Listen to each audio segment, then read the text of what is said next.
We're live. Good evening, everyone. I would like to call the June 14th, 2021 study session of the University City Council to order. For those of you who are joining us from the public, we're trying something new. We'll do this during regular session as well. To all of my colleagues, please know that the listening public cannot hear you unless your microphone is on. So you'll need to wait to be recognized and have your microphone on in order for this to work. Normally our study sessions are a tad bit more casual, but due to our technological advances and during the general session, we will of course congratulate Ms. Klein on her first meeting in chambers now since her election and then the pandemic. So with that, Mr. Rose. Oh wait, let's see, changes to the regular agenda. I believe the city manager has one change. Honorable Mayor and council members, for the pay ordinance, before it is introduced, I'll be asking to make some minor modifications to that will impact primarily just the position for the assistant fire chief, as well as I'll be asking to delete the fire marshal. But I will explain that during the regular session. Any other changes from members of council? Hearing none. Mr. Rose? Honorable Mayor and council members, there have been some questions raised regarding the park special event policy. So I've asked the Director of Parks and Recreation and Forestry, Darren Dunkel, to provide you with an overview of what the policy includes currently. Mr. Dunkel?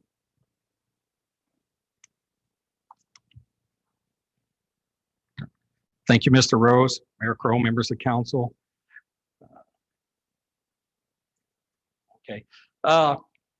With park special event permits, basically the purpose is to make sure that we have the adequate resources, for events that happen in our parks without impacting personnel, impacting neighborhoods, police, and those types of operations.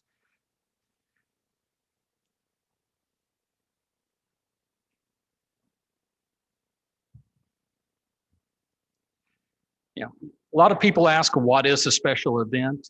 The first paragraph basically goes over what's in our policy, all the things that may include.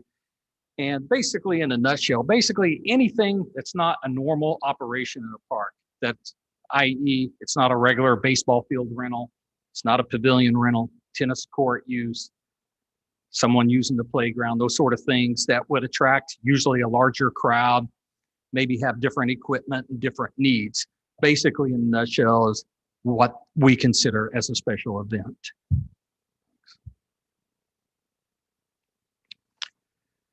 Basically, our policy right now follows that basically that programs must be residents, must be a resident group, 50c3 type nonprofit group to have an event. And it's hard for me to see the screen here, sorry. And it's for a specific area of the park, usually.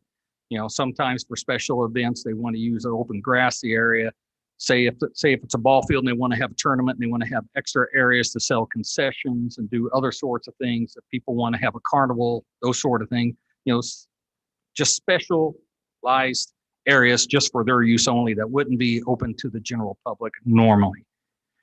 One of the things that we look at when someone turns in an application for us is the activity suitable for that area. Is it a large enough spot for that area? Is there enough parking for that area? Is there restroom facilities available to those areas? Those things. So that's one of the things that we look at. We also look at what is the impact to the city from a staffing standpoint, not just from a parks maintenance standpoint. We look at police, fire, other activities, and is there going to be any extraordinary burden on city staff because of this event? Our policy continued, for the most part, it's open for nonprofits, and we do not allow businesses who want to come in and sell things to make a profit, from a regular basis on that type of event. As part of the process, they must deposit a $100 deposit for an application. This allows us to go through in the time spent by staff reviewing their application and going through the different departments in the time spent. Also, we want to look at some people who are just throwing out an idea opposed to people who are serious of doing an application, because there's a lot of time and effort that goes into the review process of this. And that's why we have a non-refundable deposit. We also, if someone's going to rent a facility, a lot of times that prohibits us from renting something else out. i.e., if someone wants to have a big event in Heman Park, due to parking, due to other things, we might not be able to rent a ball field or a pavilion or some other use of the park because of the special event. When those type of events occur, they have to rent out all those other areas. That way we can secure the area, as well as we're not having dual traffic and those sort of things as part of that process. Now, one of the things that goes into the special events, a lot of people don't understand, not just by city policies and licenses that you have to get, as you see a number of them on this screen. St. Louis County has a number of ordinances they have. If you're having an event that's having over 100 people, if there is not permanent restroom facilities there or restroom facilities that can handle that amount, you have to get a permit to have portable restrooms brought on spot. Same way if you're having amusement rides, those sort of things, you have to get a permit. If you're selling any type of food, you have to get a permit through the health department to sell food. Liquor license, you have to get a liquor license to do that. You also have to, with the city, have a business license. If you're going to consume alcohol, regardless if it's being sold or not, in a lot of cases, this would be like class reunions, a family reunion, those sort of things. Technically, by our policy, you cannot have alcohol in our parks without having a consumption permit. So that is another requirement. If you're having any type of sound, if you're having a band, DJ, those sort of things, you have to get an amplified sound permit through the city.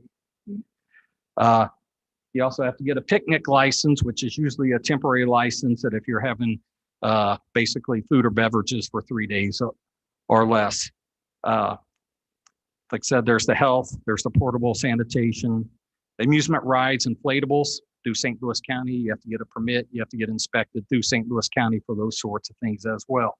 If you're having temporary structures such as major stages and tents, you have to also go through St. Louis County for permitting.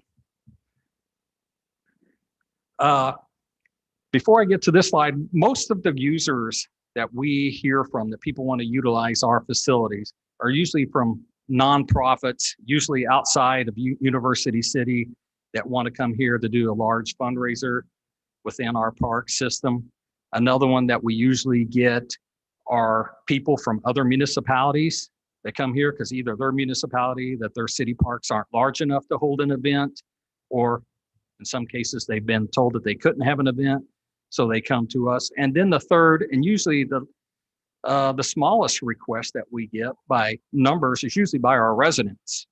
And most of that is usually through that we do have some church groups that have done some things in our parks. We have some of our schools, public and private, have used our parks for special events. And once in a while, you'll have a different request if someone wants to have a band concert or those sort of things. One of the changes that we have looked at our policies, we've looked at some other cities, and we've looked at St. Louis County's policies. And we wanted to look at these things and make some possible recommendations as we move forward. You know, right now, the way that our policy is written, that it has to be U-City residents or nonprofits for U-City residents. And sometimes that gets very fuzzy when it comes to churches, schools. Are they really considered a nonprofit or not? So we wanted to change some language in there on those sort of things. And also we have some neighborhoods, homeowner associations that want to use our facilities.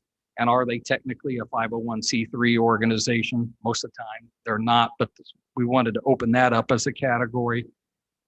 And for residents, for the most part, most of the stuff that we get from residents are like family reunions, birthday parties, those sort of things. Because if it's a larger event, you maybe have a resident that might be part of a nonprofit, but it's not the resident that it's actually renting the facility, because they don't have the insurance requirements that might be for a large event that they're acting on behalf of a large group.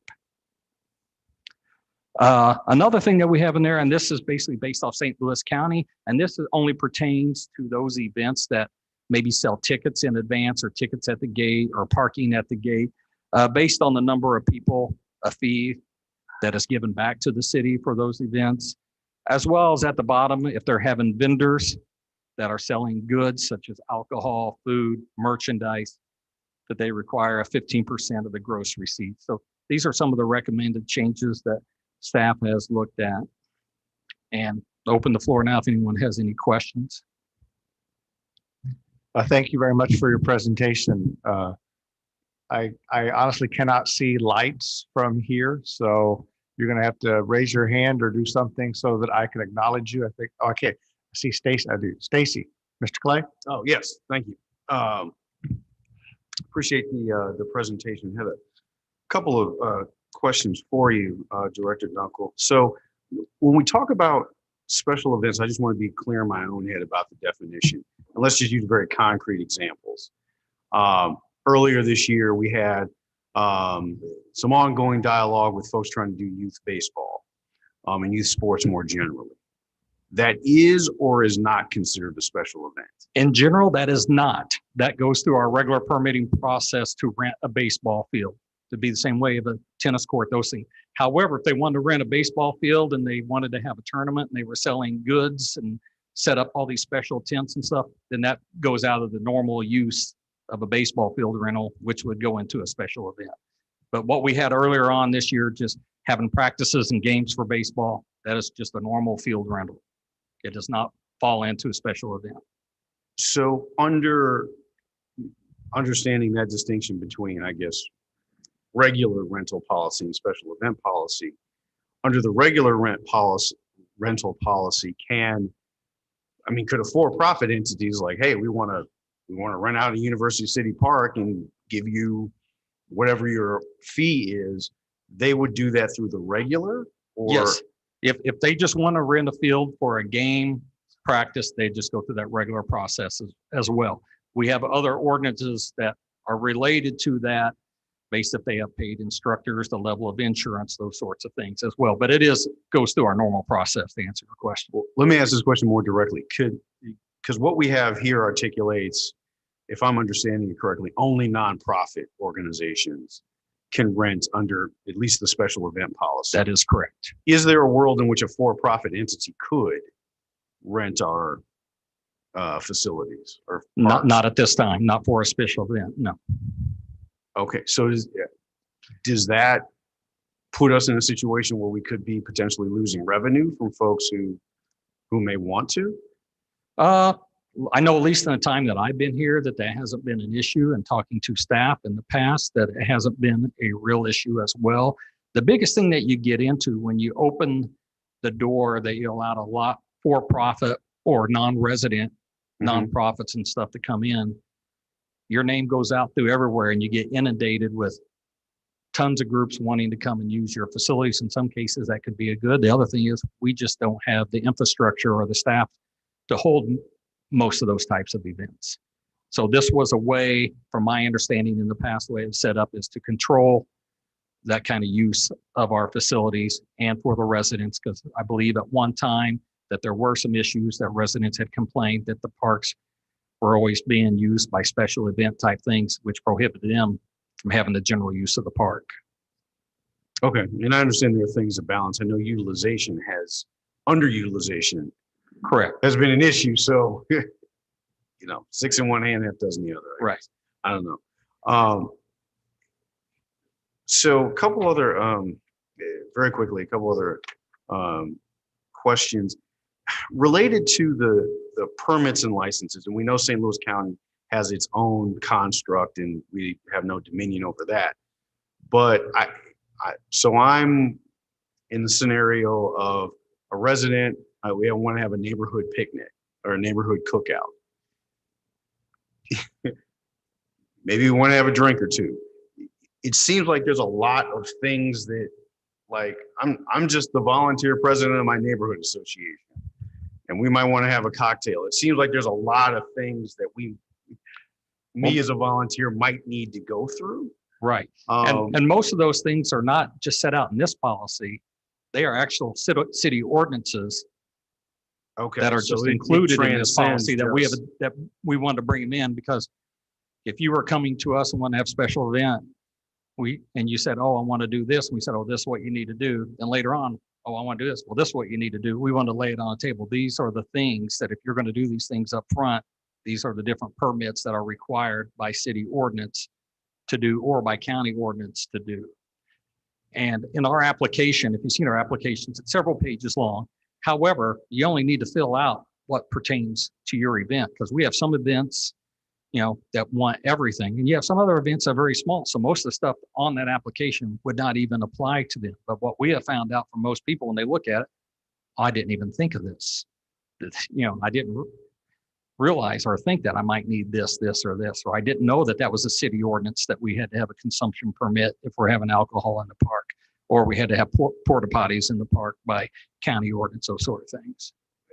As we go through this process, I don't know if there is a spot in which we seek the input of current users, folks who have gone through this either this year and years past, and kind of get their feedback on what would have made the process easier. Perhaps that's already being done. But if not, I would strongly advocate that we reach out to those who were users of this process, who could advise us on how to potentially streamline it, while of course protecting the city's interests. Right. Thank you. Do you have a comment before we move on? Yes, Justin. Okay. Councilmember Clay, included on your regular agenda is an item that if the mayor and council believe it's appropriate, can modify the current policy. What I am recommending, however, is that you refer this matter to the Parks and Recreation Commission to really drill down on the policy and whether there is are there ways of improving it? So I think that addresses perhaps your concern that maybe there should be some outreach that is performed, and that I think is consistent with the recommendation that I'm making to all of you. Mr. Smotherson. Thank you, Mayor Crow. Just wanted to ask the question and just kind of get clarity on some of what I'm reading here. And the first thing that I wanted to find out is, so with the park special events policy, how different is that, or how similar is that? And I think you mentioned this a little bit, to the city's policy, because, is that consistent with the charter? Is it consistent with what the city is allowing in reference to special events? When you say the city, I don't know what you're referencing to. Well, I'll give you. you a perfect example, and please correct me if I say this wrong.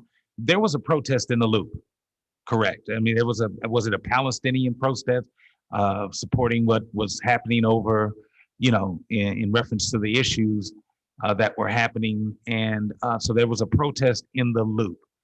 How was that established? Did they go through a similar process as this? Because that's what I'm trying to understand. Is there two policies, different policies, or is the parks policy similar to the city's policy? Because there was a protest in the Loop. I'm understanding that there were probably over 200 people. And again, please correct me if I'm wrong, but what I'm trying to find out is, what was it that allowed that to happen? Did they also have a 3-month timetable to actually apply? And was there an application? And what was that process? Well, actually, I believe that Sinan might be the best to Mr. Dunkel, answer that question. I believe that the city manager would like to take sorry. that question. Mayor Pro Tem Smotherson, there are two distinct issues. One deals with the typical course of business within the city. Someone wants to rent a facility or a ground or what have you, and what that process would look like. The other is someone wanting to express their right, exercise their right to freedom of speech, which we are limited in our capacity to really manage that. So if a group of 200 people show up in the Loop and they want to exercise their freedom of speech, rights, we're limited on how we can manage that issue. So they are not required to go through our special events process, although we would like for them, the leaders of it, to contact at least our public safety department, because we want all residents, all citizens in the city to be safe, but they're not required to do so. And I'll defer to our counsel, John Mulligan, if he has comments on that issue. The only comment I would make on that is that you have to look at the particular property involved, and what Mr. Dunkel's been talking about are park facilities. And we have requirements that deal with park facilities. But when it comes to public sidewalks and streets, we also have a permitting process. It's in a particular section in the code dealing with public streets and sidewalks. Public Works handles requests for special use of that city property. So, you know, a lot of it is based on what it is that you want to use. And then we have a permitting process with criteria for those various uses. So again, and I definitely appreciate the information, but what I wanted to ask is, what if that protest had been in Heman Park? How would we have handled that, allowed that? I mean, or so basically what you're saying is that that could have just happened simply because they have the right to, you know, the First Amendment right. So that's different than what we're talking or discussing with this. Is that correct? Mayor Pro Tem Smotherson, I believe so, but I'll defer to our legal counsel because you're getting into what I would consider legal issues. Mr. Mulligan? Thank you. You know, we're dealing with a hypothetical, I understand. And when we evaluate the particular use, we try and get as much information we can about what the group intends to do. And so if you talk about, you know, 200 people showing up at Heman Park, you know, where is it in Heman Park? What do they want to do? Will there be amplified sound? You try and get as much information as you can. And as the city manager said, we do have some regulatory authority, but then that has to be balanced with the First Amendment rights. And so you kind of take each one on a case by case basis, depending on the intended use of the property and what the public safety needs are and what competing demands there are for that particular property.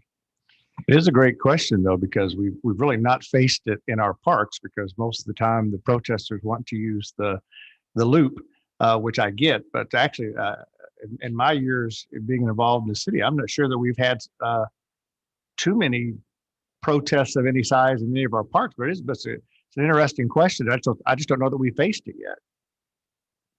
Anything, Mr. Smothers, anything else? Yes, I just want, well, just a comment and then one other question to clarify something. But Mayor, I appreciate that, because the thing that I wanted to make sure that we understand is that there are different forms of protest. Protest, you know what I mean? So there are different forms of protest. And that could lead to a group wanting to show up in a park. And so just making sure that we are aware that it's not just limited to the loop, but I just wanted to make sure I understood that we have First Amendment rights, and I definitely understand that. The other point that I wanted to ask or just get clarity on in recommended staff changes, and just to be sure that I understand this, it says University City residents for birthday parties and family reunions only. Can you please clarify that? Because I'm trying to understand. I understand. I'm just trying to see how that fits into regular events, simply because, you know, we also have wedding receptions. We also have wakes. We have repasses. I mean, so I'm trying to understand.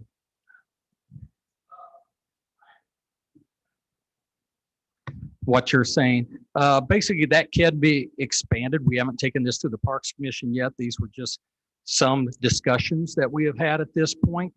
Basically, what we were trying to steer from, most things that residents do, they don't go out themselves and try to run a huge special event. It's usually for a nonprofit, those sort of things.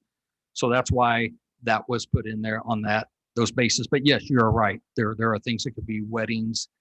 There could be other types of functions as well. Mr. Kusick. Thank you, Mayor Crowe. My question has to do with if the recommended staff changes and allowing not-for-profit organizations or a private resident or homeowners associations, if they want to have an event in the park, then they have to pay a $1,000 security deposit. Have we always had that? Has it always been $1,000 or is this new? It's been there for quite some time, I believe. We do have damages. I mean, a lot of times when you have special events, you usually do run into some type of damages. I'm not saying always, but we do. And this is a way to protect the city from those damages, to recoup whatever it costs to replace whatever is damaged. And it is my understanding, I'm not for sure on the amount, but for years there has been some type of deposit. But Mr. Rose, do we know if it's always been $1,000? Mr. Dunkel, you have not made that change since you've taken over as director. I don't believe that was the change that was made back in October, but I can look into that. Okay. We will need to do some research and respond back to you. Thank you. I believe likely it's probably been there, not necessarily always enforced would be my guess. Ms. Klein.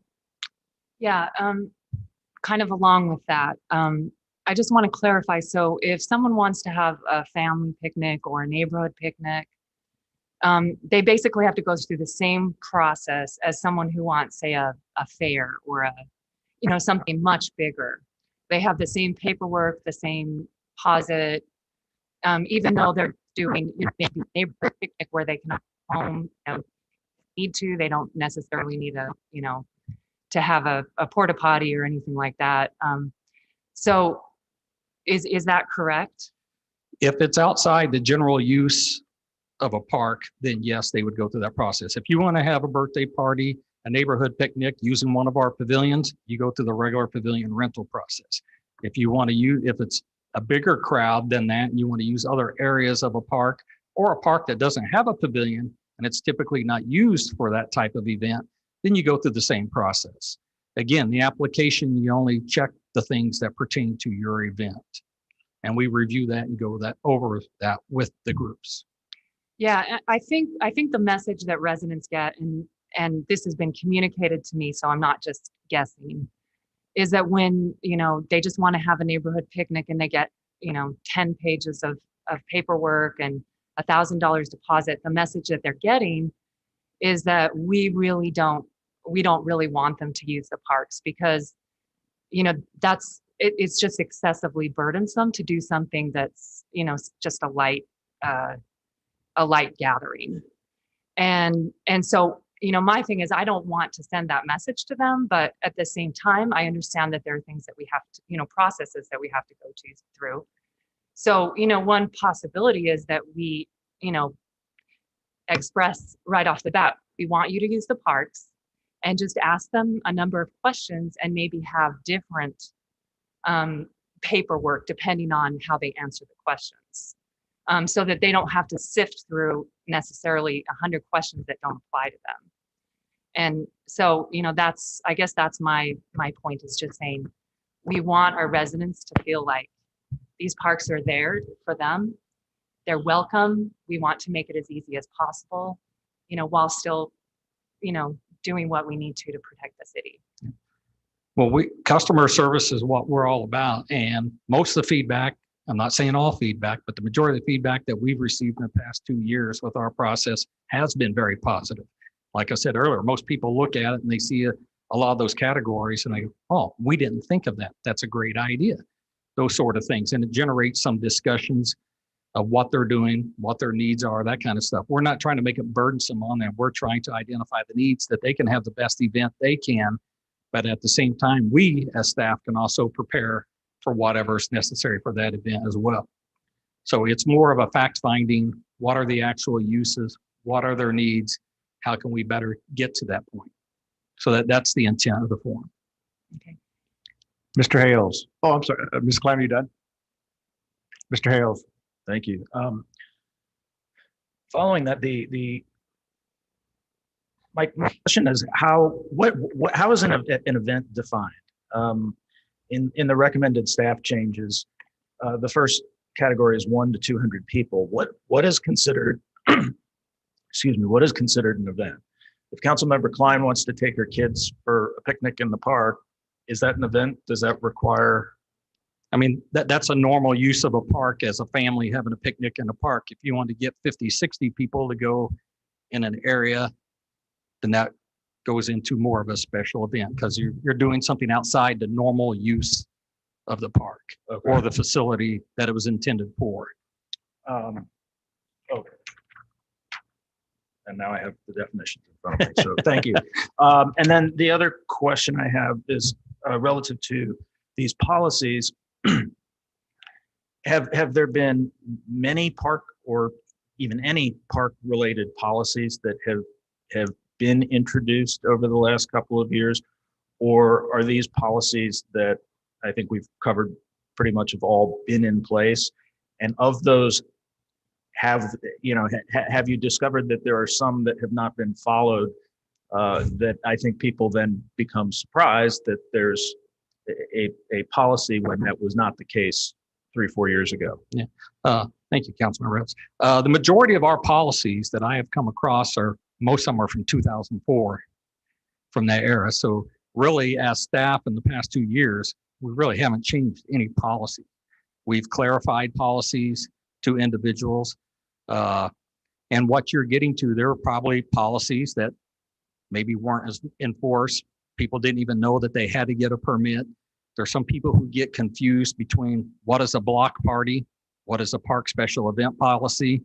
So there's that kind of confusion to a certain degree. Or if it's in a public right of way, do they have to get a special use permit through the Public Works Department because they're closing down a street or a sidewalk, those sort of things. So most of it, these policies have been in place. And if you looked at on the screen when it showed the permits that are required or could be required depending on the event, those aren't new things that we have brought up. These are things that have been in place for a number of years, either through the city or through the county. Now, have all these been expressed to the groups in the format that we've expressed it to them to make them aware of these things? Probably not. Thank you. Honorable Mayor, if I could just add on to Mr. Dunkel's comment. One of the challenges that we face is that as staff, we really don't have the luxury of saying, we think this is a bad policy. We're just, we're going to ignore it. So what we do is if we believe that a policy could be improved, we bring it back before you for consideration because you as the governing body are the decision makers. We'll make recommendations. And for example, the recommendation I'm saying that if you want to drill down, maybe you send it back to Parks and Recreation Commission for that. But still, it is the mayor and council that decides the policy. It is not staff. That's not our role. Our role is to make sure that whatever is the policy, that we enforce it. And if we think that change should occur, that we make you aware of that. And that's what we're doing. Mr. McMahon.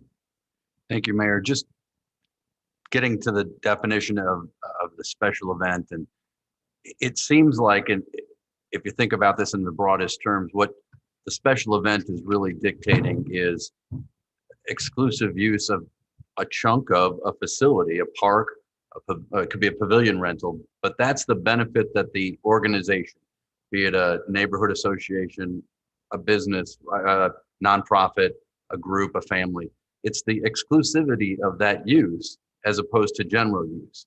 So theoretically, the neighborhood association could just send out an email to their 50 homes like my neighborhood and say, let's meet at Kaufman Park and we'll have our annual meeting there.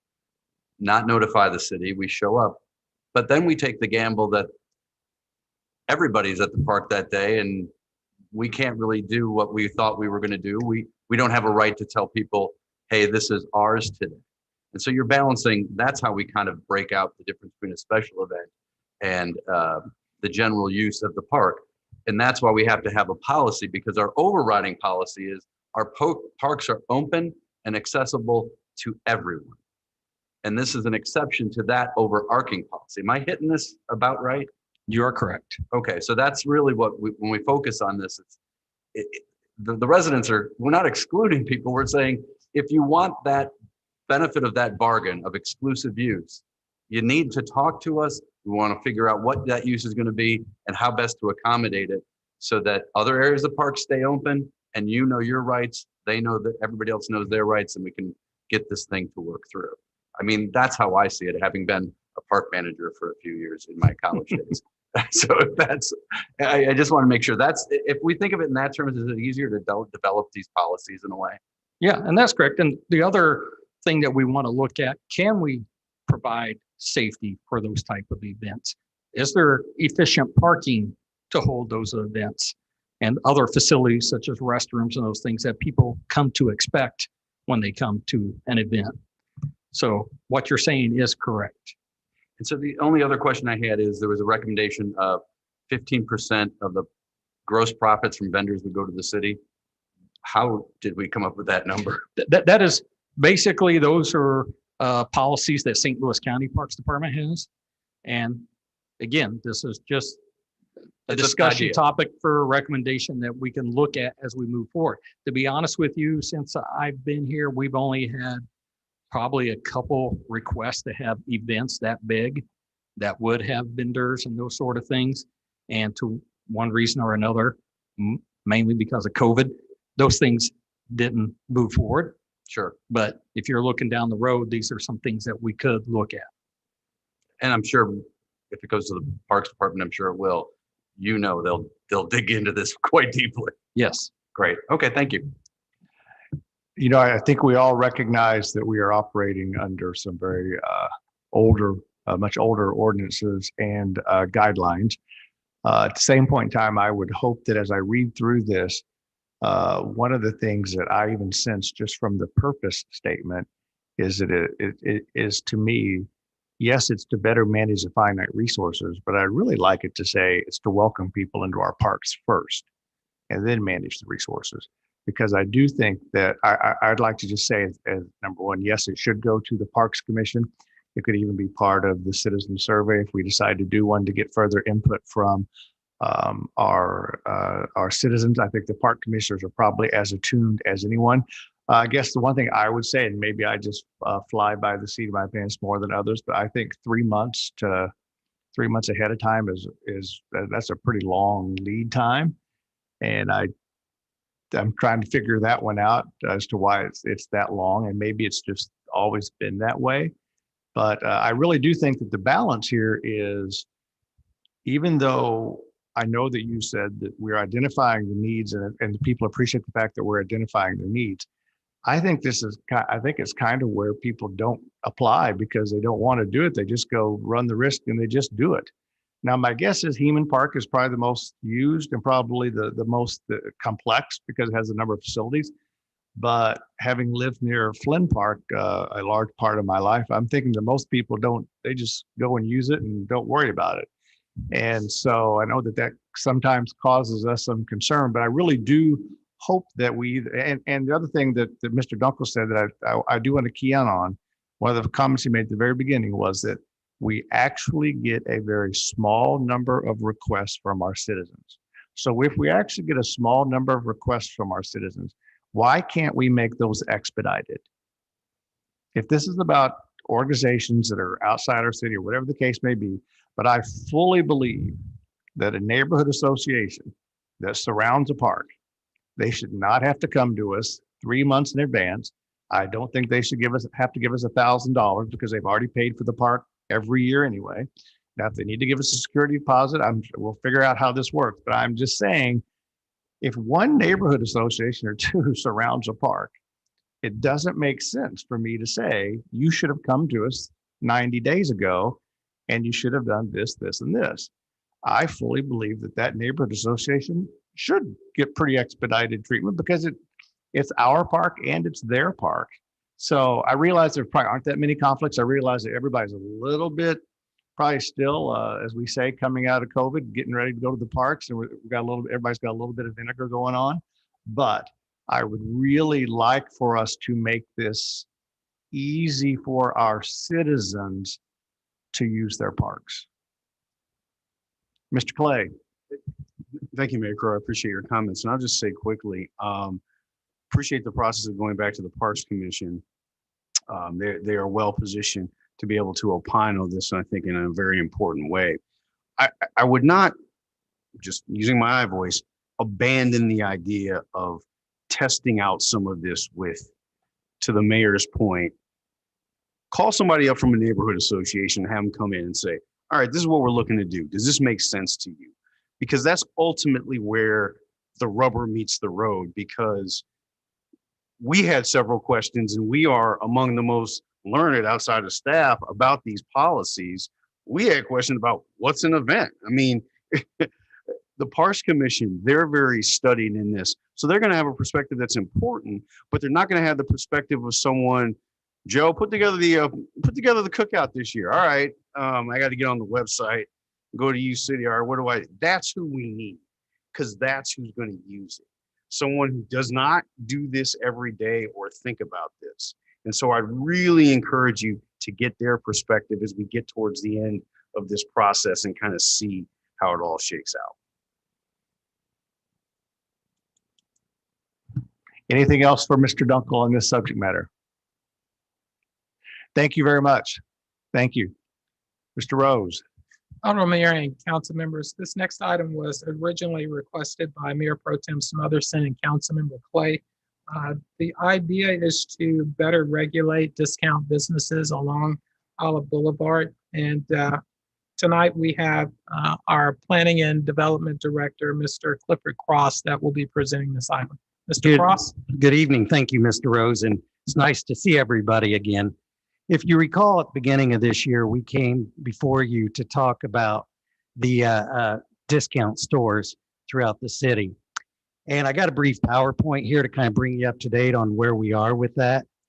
But what I can tell you is we did some research of the Tulsa, Oklahoma ordinance. And what we found is that it was a overlay district. It wasn't a permitted use. It wasn't a conditional use. So what staff has done, we've looked at the process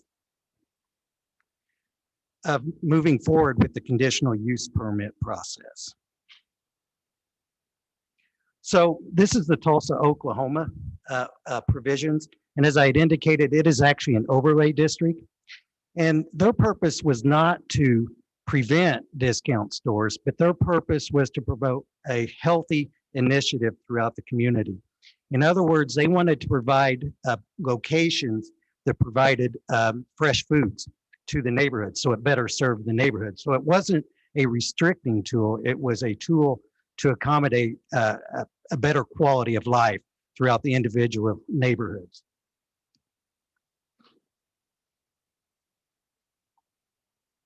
So what this section here is, this shows that they set the overlay district, but they set some of the predetermined conditions. And specifically, it was the separation requirements.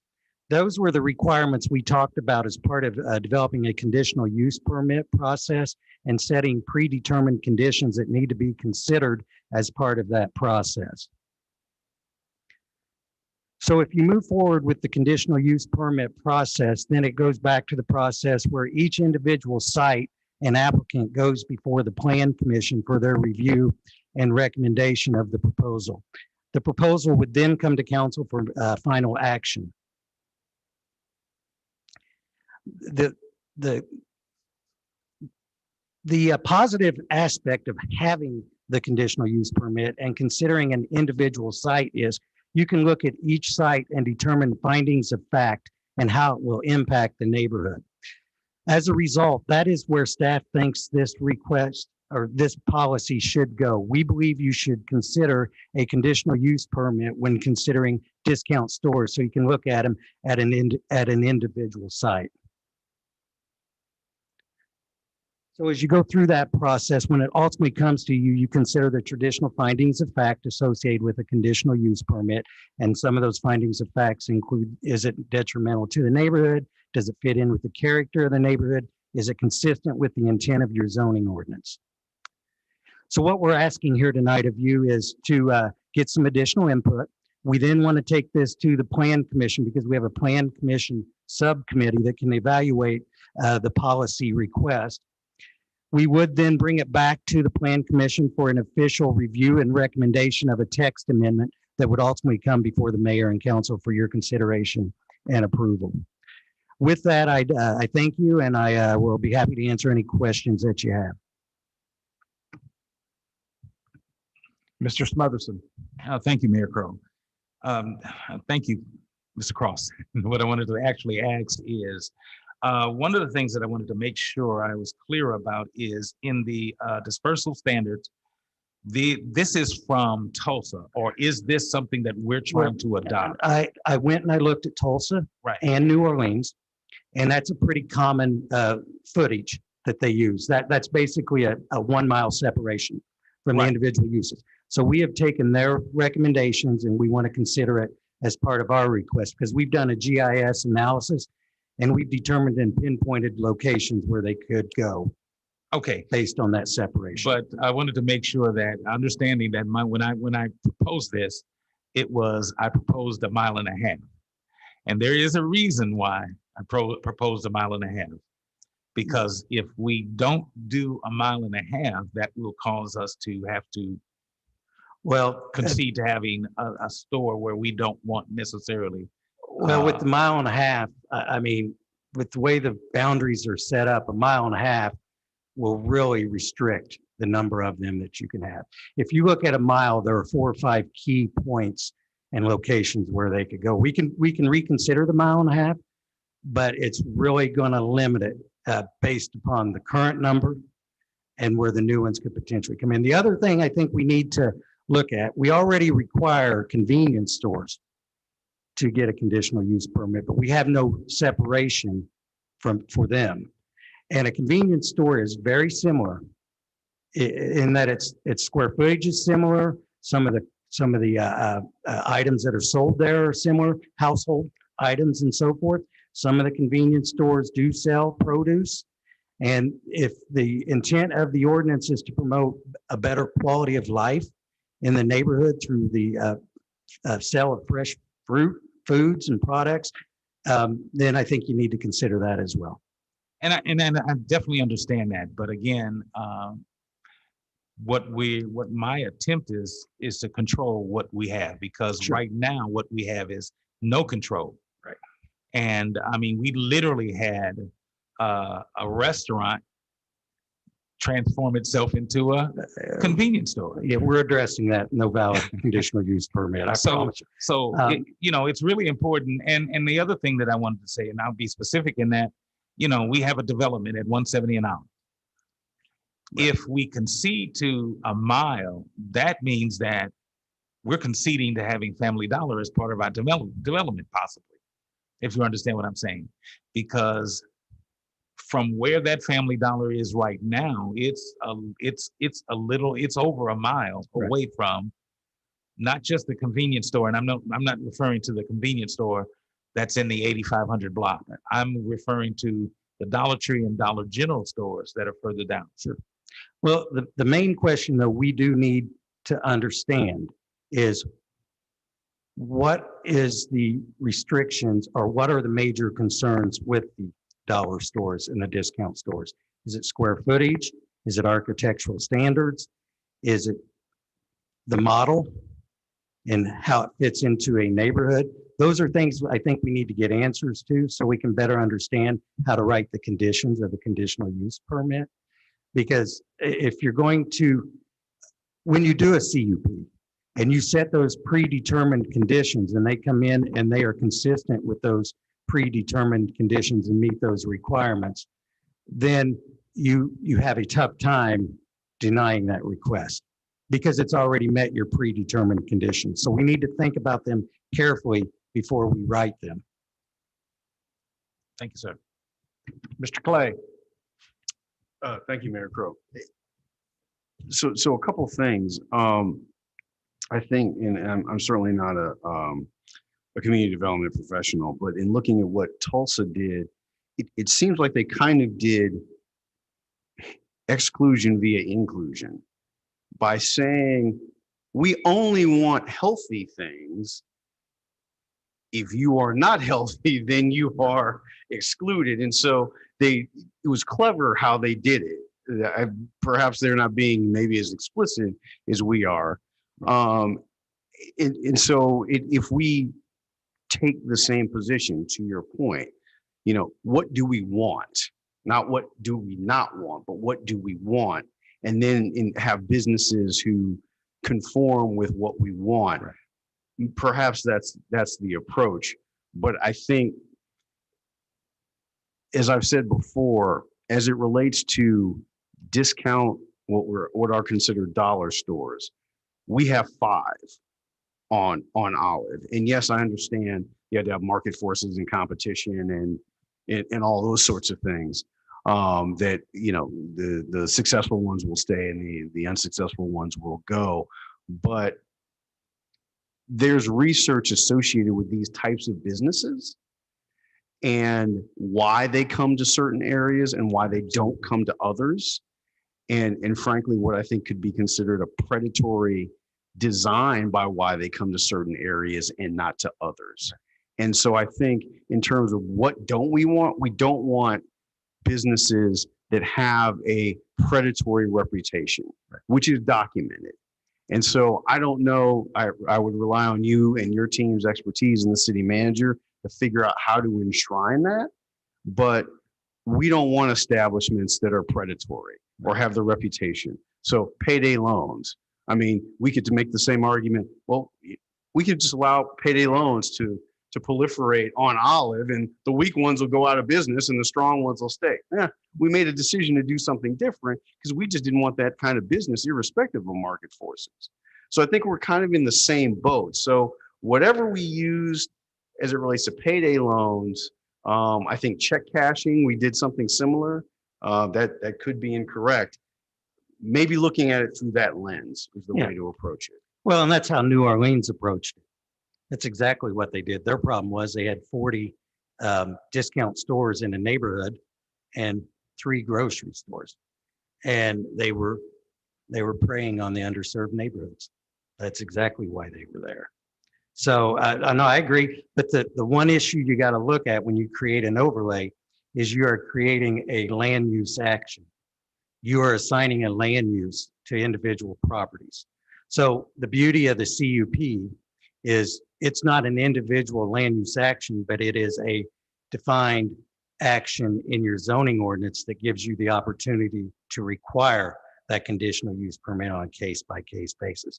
I think it is our quick fix, so to speak. And then as we move forward with the new comprehensive plan and the development of some sort of unified land development code, that's when I think we take a hard look at creating the permitted uses and within certain areas throughout the city, and how to regulate check cashing, discount stores, things like that. And so just to be clear, if say we go with the conditional use permit process for now, Family Dollar General wants to come in on Olive at a storefront. Tell me what happens. They come to staff. We determine what the underlying zoning is. And if it requires a conditional use permit, then we work with the applicant to make that application. The appropriate notices are sent, 185 feet certified mailing to property owners, a posting in the paper. They then go to the Plan Commission for the public hearing, where the Plan Commission considers the request. But the Plan Commission considers the various characteristics associated with that proposal: traffic, use, proximity to other discount stores, its impact on the neighborhood. They get to evaluate all of that as part of their review. They then do findings of fact that they make a recommendation of denial or approval, or approval with conditions that ultimately come to you as mayor and council. Bear in mind, that is just a recommendation. You ultimately make the final decision as to whether or not you feel that those findings of fact are accurate and that you can uphold or deny the request. So final question. So we do have something that addresses payday loans. Am I correct about that? Payday loans, when you look at them, they're not specifically addressed in the zoning ordinance. So unless Mr. Mulligan knows of a separate ordinance that regulates them, I'm not aware of one. Payday loans it comes to an interpretation of your zoning administrator at the time. Because we identify financial institutions and those types of businesses as being that type of operation. If you have a zoning administrator who says that's similar in use, you could theoretically have a problem with that zoning administrator saying, oh, that's permitted by right.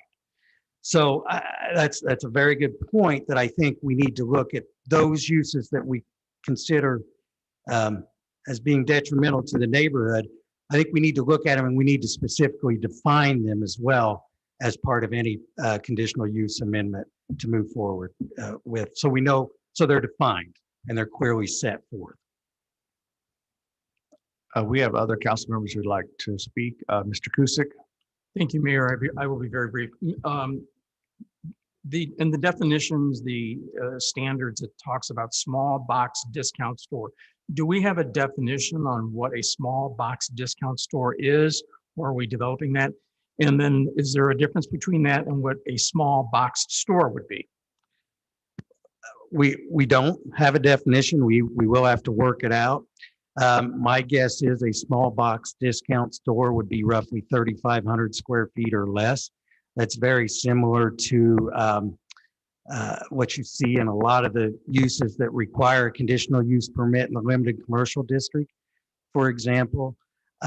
So we haven't defined it, is the answer to your question. We will look at doing it.